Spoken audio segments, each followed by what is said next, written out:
So I did my initial impressions and unboxing on the second channel, so if you missed that, feel free to check that out. I'll have a link down below in the description, but I really wanted to take one of these apart, so I also managed to pick up the turquoise Switch Lite, and I figure we'll go through it, we'll take it apart, we'll see what's going on in here. I know there are some points that people wanted to know about, specifically the analog sticks, and I also have a few other things I want to look for, specifically build quality inside, and I also had one other thing I was curious about, and that is, does the Switch still technically have the ability to dock and put out video? While it doesn't, I'm curious if it still has similar chips to the current Switch and it's just blocked in firmware. So we'll be taking a look at some of that as well. And then of course the chip, the processor, everything that's in here, which I assume is the same one that's in the new revision of the Nintendo Switch, the new Tegra that's in there, the more efficient one. So we're gonna go ahead and take all of this apart, see what we have in here and have some fun. So make sure you guys leave a like on the way out if you enjoy the video and get subscribed for more teardowns and everything coming up in the future. So let's see what we have here. So this is the turquoise Switch. I got the gray one, mostly because I'm kind of boring with my system color choices, although I do have the Spider-Man PlayStation 4 Pro, which is very, very loud red. But I do like red and, of course, Spider-Man, so I don't mind that. But I still wanted to get the turquoise, so I wanted to see, I guess, how it looked compared to the gray one. If I had to go with either turquoise or yellow, I would have gone with turquoise. So here we are, but it's coming apart anyway. So let's go ahead and take this guy out here. I already went over some of the stuff that it comes with and some of the controls and the different things to point out on the outside. So again, check that video if you missed it. But we're actually gonna flip over. I'm gonna leave this piece of plastic here just so I can kind of work on top of it. But it looks like kind of going around here, we just have Phillips head screws, so they didn't. Oh wait, actually no, they went to, these are tri-wing still. I was hoping they would have gone to Phillips head, but we have tri-wing screws, drivers here, so no big deal there. It's just more annoying than anything else. So we're just gonna go ahead and unscrew this, and the back plate should just come off. Now we have the 4 tri-wings on the back, and then we have 2 Phillips head screws on the bottom here, and then I assume, yep, we have also 2 more Phillips head screws here. I do feel like the plastic on this is maybe a little thicker. It definitely feels more solid. That was something I pointed out in my impressions and unboxing video. It was just overall, it just feels like a very solid system, even compared to the current Switch that we know. So after getting all the screws out, and I'll undo these just to make sure, I assume this back should pop off. It's probably clipped though, mostly around, because I can see like a seam here going around for the back plate, so just popping it off should get it free. So it is indeed clipped on around the outside. It does go over it, so if you kind of look at it, it goes around, right? And the way, I guess would be the best way anyway to get this off would be through the bottom where we have the, of course, the speakers. There is a nice gap where you can kind of just pop it off with a spudger or your fingernails or something. And then we have the back bumpers here, ZL, ZR, of course, and they just kind of sit in here. They have their own spot here to sit in, and they actually click in. So they did kind of come off when I popped the back off, but otherwise they would sit in there. Oh, I also want to point out something interesting here. You know, on the back we have our kind of our mesh where the intake is supposed to be, basically 2 holes so that air can go in to where the fan is, and it even has a divot here on the metal plate. What's interesting about this is it seems like it's really only set up correctly for this one here. So if you're looking at the back, it'd be the left one, whereas the right one is actually blocked here. You can kind of see the tape, for example, right here. That actually is on a raised part of the back plate going to this guy. So I'm sure this still helps, but it's definitely set up more in line with this side here, as that's where the bottom of the divot rests. So interesting that they're not using, I guess, technically both of these, but it's probably all set up kind of like a, to be more closed so that it pulls air through quicker. As you can see, the air flows through here, goes through the fan, and then it shoots right out the top of the heatsink here. They've obviously gone through engineering and everything to make sure all of that's correct. It's just an interesting thing to point out. Okay, a couple of screws around the edges here, and we can have this guy come off. Still has the same kind of thermal goop there that attaches to the back of the heatsink where the pipe is. The pipe seems to kind of come out a little further to the right here. It has a bit more of a bend than what we saw on the regular Switch, but that again is just kind of set up with placement and everything. It just gets out of the way of the card slot here for the games. And then this guy's actually kind of just floating here. This is our, that should be what the power, yep, power, volume, and everything up top here. We have our battery. We have what appear to be our speakers which are these two guys, very large pieces here, and they actually kind of come down around the edge here and then rest at the bottom where it would be outputting. Charge port at the bottom here. We appear to have where our network chip is here, as we have two antennas coming from it. And then we have another chip over here that we'll take a look at. So we have 1, 2, memory, and then our CPU, GPU right there. Now, the reason I picked up an extra one outside of my normal Switch, the gray one that I'm gonna be using, the Switch Lite, is so that I could take it all apart and not have to worry about getting it all back together so that I can actually play the Switch Lite. This is more of a teardown system. It will go back together eventually, but I wanted to spend more time with some of the components, taking a look at everything, taking pictures of it, and maybe looking at some of the smaller things in the Switch Lite. So if you see any other videos pop up about the Switch Lite and some of its internals, it's just because I spent some more time looking over everything after I binned a lot of the pieces to come back to. And yes, I'm aware that means I bought a Switch Lite specifically to tear it down and check everything out, but it's interesting, and I think it's good to learn as much as we can about some of these systems and how they work and what's in them. So I went ahead and removed the heatsink and the cover and everything for the chip. It does appear to be using basically what we figured it would, which would be the same. It's using the same chip, same RAM and everything, and that again explains the power differences in battery. Even though the battery is smaller, you can actually see it here, a 3,570 milliamp hour battery, which we already knew about. It does get better battery life, as we would expect, so no surprises to me anyway when it comes to the chipset, the RAM and everything. It's all designed so that it runs cooler, more efficient and everything, and that's how it gets a better battery life out of a smaller battery. Now we also have our chip right here leading up from the charge port. It's very difficult to read in person, but I think I got a good picture of it with the camera, so I'll actually come back to this one and see what we have there, see if it's similar to what's in the current Switch. And then over here we also have our flash memory. That's what was hiding underneath of the other piece here. It's not modular, it's soldered down, kind of expected, I think, since why would they make it modular at this point? And they're trying to save space and money and all of that. Don't make it a separate board, just solder it straight to the motherboard itself. So overall, same, just solder to the board. We have our SD card reader here. We have our speakers, and what's interesting about these speakers, something I noticed, it might be a little thing, but it's actually a speaker that's been encased. I assume the reason it's encased, and I'll show you what I mean after removing these two screws. I assume the reason it's encased is because they wanted to direct the sound specifically out of the bottom of it, and it's basically the same speaker that we've been dealing with. They just encased it in plastic right here, and then it's angled down, and then it has basically this little tunnel that then travels, and then I assume just puts the sound out down here. That could also be to protect the speaker, since water damage always seems to affect the speaker, but all I can assume is that it's designed so that, there we go, it's designed so that sound will travel in a specific direction, and they have then outputted it out the bottom.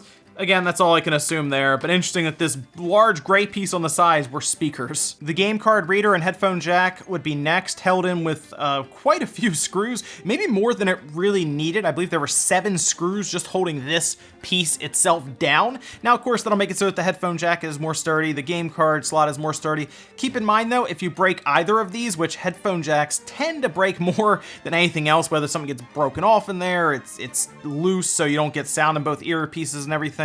This is just a modular piece you can buy. In fact, the headphone jack itself is its own piece completely. It's actually plugged in with a ribbon cable, so you can just buy this, replace it, no soldering required. This is something that I really like, is that the game card slot, which was so annoying to have to change out in the 3DS, is just plug and play at this point, making this very, very easy to repair compared to what we had to do before, and it's also one of the first pieces that comes out. In fact, you don't really have to remove much. You'd have to remove the heatsink, which is a couple screws. Otherwise, though, this is something that just gets changed out right away. So something I'm noticing here as I go along, there are a lot of screws in this thing. They have packed quite a bit when it comes to, I guess, just features and materials and stuff in here. So a lot of times when that happens and they want it to feel very solid, it's all one piece, they don't want anything to bend, they want everything to stay in place, and you end up with just a mess of screws. I have a feeling this is gonna end up being actually quite a few more screws than what's in the current larger Switch, minus the Joy-Cons, of course. Now, if you think about that, you throw all of that in, then it makes more sense considering they've packed all of that in here, minus the HD rumble and stuff. But yes, this is actually probably worse to work on from what I'm seeing so far than the regular Switch that we know now. So the module here on the right side, the board, has actually lifted out now, and that does have the D-pad on this side, and it has a fairly large rubber membrane. Here's the thing, these are actually pretty far apart, which is great. Much better than what I saw with the Pro controller, if you remember that, where they're fairly close and we try to tape it off so it doesn't actually accidentally press. And these are smaller peaks for the rubber membrane with a lot of space between them. So I have a feeling we're not gonna have false button presses necessarily, but I wanna point something out. You might have an issue with rolls, if that makes sense, diagonals, because I'm seeing how far apart these are, and it seems like we might have something there when it comes to that. So I'll have to test this more with my gray one that I'm gonna be playing quite a bit of. But so far from what I'm seeing here, this one may not be as good for fighting games, maybe? It's odd to say that, but it's very possible. Also, this has a very large spike in it, the D-pad itself, which is good news, great news even. So I think if you're a Tetris 99 player, this is a good system probably to play it on. Again, I'll test it myself, but just looking at it mechanically, I think Nintendo made a good D-pad here if you're just doing regular button presses that don't include heavy rolls, like Mortal Kombat, I guess, would be right. But for Tetris 99, this might be the D-pad. So I went ahead and removed the analog stick on the Switch Lite, and it looks very much so like the regular analog stick that's in your Switch now, which is probably gonna annoy some people. It reminds me very much of that one I ordered from Amazon. I'm actually gonna go ahead and pop the back off here, and we'll get a picture of the inside to see if it's a similar model number of the one that I had. Okay, so it does appear that the analog stick inside is pretty much the same. It has a different part number on it, but I've thought about that more and more over time, and I think that might just be in the factory, in the manufacturing, when they're picking the different parts off of, you know, the shelves and everything. This one is 3H. And of course, the one that I had picked up from Amazon and others I've had are different as well, is 6E. So it's hard to say if it's going to be any better over time. That's the biggest thing now, is we'll have to see if the Switch Lite starts to drift down the road or even the next month or two. But for now, all I can tell you is it appears to be the same design and everything. Even inside, it looks very, very similar with the pads and everything. So hey, maybe Nintendo made some small difference with the materials they're using here, but from what I can tell, it looks the same right now. All right, and there we have our board completely unscrewed and removed. Yes, it is a small board. This is like everything here minus the basically what appears to be the inside of a Joy-Con almost put on the right side. And hey, you know what? What's interesting about this is, I guess, how we can imagine that they would design a D-pad Joy-Con right here. And I think it would actually be pretty good. So hey, Nintendo, you know, maybe jump on that, maybe design this and put it into a left Joy-Con for us who want a D-pad. But the board itself is small, looks fine. Overall, we of course have what we saw. See, we've already seen this in the FCC filing, of course, where we pointed out that these would be our ABXY buttons and they are not clicky or anything anymore. So let's actually take a look towards the screen, since that's going to be the big question that a lot of people have. Is the screen any different? Is it using a different company or anything? That's something we can actually find out. Also, I want to point out one other thing. The antenna placement appears to be one up top here and one down here. Now, I don't know if that means that the reception's going to be better, but it is in a different spot. See, the regular Switch actually took the antenna around to the front, and it was basically underneath of where your bezel is. That's where they tried to put it. And we had, of course, our reception issues and everything. This is in a different spot. One up top, one down here. Basically out of the way of your hands or anything. As you're gonna hold it, you'll probably be holding kind of around the sides. That could end up having better reception. So that's something else to keep an eye on there. So here's something very interesting that just found out. Now, generally with the Switch, the regular one, you have to heat the front and start pulling stuff off to get to the screen. This appears to be different. You actually can remove the backing and get to the screen, at least it appears so far. I was actually taking a look at it, noticed several screws around the framing, remove them, and look at this. The whole back actually comes off. That does take the battery with it. It also takes your antennas and everything else. There's also this cable here that just connected that sideboard there to the side there. Yeah, that is actually kind of neat. I like that. That's good. Also, this is fairly sturdy, which is, I assume, the main brace going through the whole middle to keep it from being able to be like bent up and everything. This is pretty strong. So good news there. You can actually hear it fall right there. And looking at the screen, here we go. It is an Innolux screen. So that was the same company that's actually designing the screen. Remember, we took the new Switch screen apart and found that. So it does appear to be the same company designing there as well. And we actually have a ribbon cable here that I assume is the backlight. That's coming off this side here. We have our main screen cable here, and then underneath of that is our digitizer. So it does appear that they have actually seized the digitizer on the other side to it. I'm actually not gonna rip that off right now, but we at least see what screen is in here. Rev B, Innolux here, and I have the model number that I can take a picture of as well. So it looks like it's still the same screen. They're not using the newer, more expensive screen that we heard rumors of. Nothing like that exists in the Lite or the Switch revision. We'll have to wait possibly for maybe another Switch. We of course know, I know the Switch Pro rumors and everything. It's always possible there. I figured at $200, I didn't see any way possible they could get that kind of screen in here. So they are still using, I guess you'd say a cheaper screen, more cost-effective for Nintendo than the one from Sharp. But hey, not bad there. The screen's very small, very flexible as well, as you can actually bend it to a degree. So kind of neat there. And let's finish up with the last question, which is, can the Switch Lite technically, with its hardware and possibly a modified firmware, output video like the regular Switch does, right? And a modified dock, of course. Well, the answer to that, from what I can tell, is no. Mostly because it appears that the hardware that is needed does not exist on the board, which is a semiconductor that's actually required to pretty much interpret video. It uses like a USB 3.0 DisplayPort 1.2 matrix switch. Here is just a very quick image of it, and it's actually in that red square. This is a picture that comes from iFixit, who actually broke it down with the actual chips and everything. On the back of the board, as you're seeing here for the regular Switch, is that Paracom semiconductor P1 or PI303 USB 30532 USB 3.0 DisplayPort 1.2 matrix switch.